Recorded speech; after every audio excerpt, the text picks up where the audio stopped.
Teyvat Travel Guide Volume 2 Teyvat Geographic Special Edition. Alice's travels in Liu Dihua Marsh. The northern stretch of the Bishui River turns into a wetland. If you look south beyond the Stone Gate, you will see a silvergrass marsh as far as the eye can see. At the southernmost point of the marsh is an inn sat atop a giant rock. That is the Wangshu Inn, the highest point on the entire marsh. Look south from there and you will see the Ghillie Plains. You can also make out the Guyan stone forest across the sea. Also, there's a weirdo staying at the inn on the top floor. I don't think I've ever heard him say a single word. Lunch is a true feast at the Wangshu Inn. The kitchen is equipped with every utensil you could imagine, perfect for getting some practical alchemy experience. On the topic of alchemy practice, I've got a few new things to test out in my search for an explosion catalyst. If everything goes smoothly, I'll spend a few more days here, then head to the Ghillie Plains. Ghillie Plains in the end, I came to the Ghillie Plains a few days earlier than I'd originally planned. Records suggest that prior to the Archon War, this area was a thriving marketplace. The foxes and wild finches are stunning here, their fur and feathers have a certain glow about them. But I hear that they can be pests, too. Liyue locals complain that they keep eating their fruit offerings to the Geo Archon. I wonder if that gives them a fruity aroma when roasted. Maybe I should go hunting. They run a strict operation at the checkpoint on the main road, but the guards who work there are friendly people.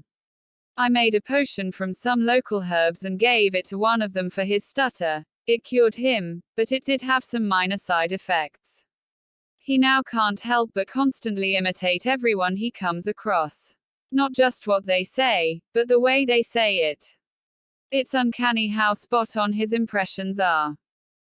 Julian Cast. I'm told that somewhere amidst the misty peaks of Julian Cast lives an Adeptus, the exact location hidden somewhere in the ocean of cloud. All the Liyue herb gatherers claim to have seen the realm of the Adepti in all its glory revealed before the very eyes in the clouds. Based on personal experience, I can say that overindulging on certain types of mushrooms can induce visions of a similar nature. The terrain here fascinates me. So many of these stone pillars look like they belong deep underground, not here on top of a mountain. There is supposed to be an underground reservoir here. Part of me wonders if all the water was drawn out, perhaps Julian Cast would find itself back on the ocean floor where it belongs. My travel companion Zhongli is the sternest person I know, but he seems most entertained by this theory. He won't stop laughing. What an odd fellow.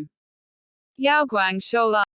I've heard that the fog often rolls in off the sea onto Yaoguang Shoal, and when it's at its thickest you can barely see your hand at the end of your outstretched arm.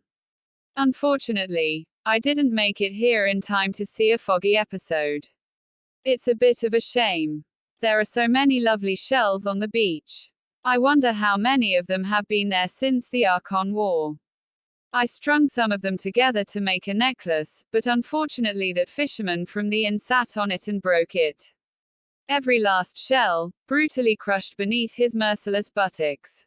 None were spared. Not only that, but because he injured himself on the shards of broken shell, I had to pay his medical bills.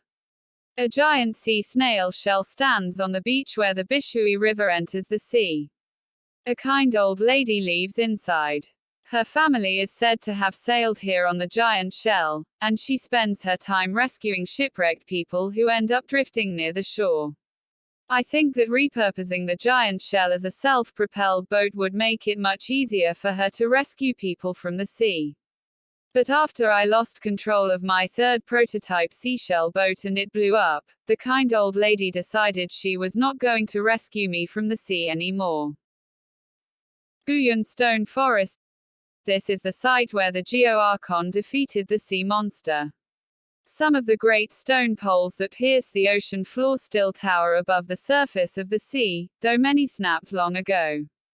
The hexagonal stone pillars, formed from a conglomeration of geoenergy, are quite intriguing to look at.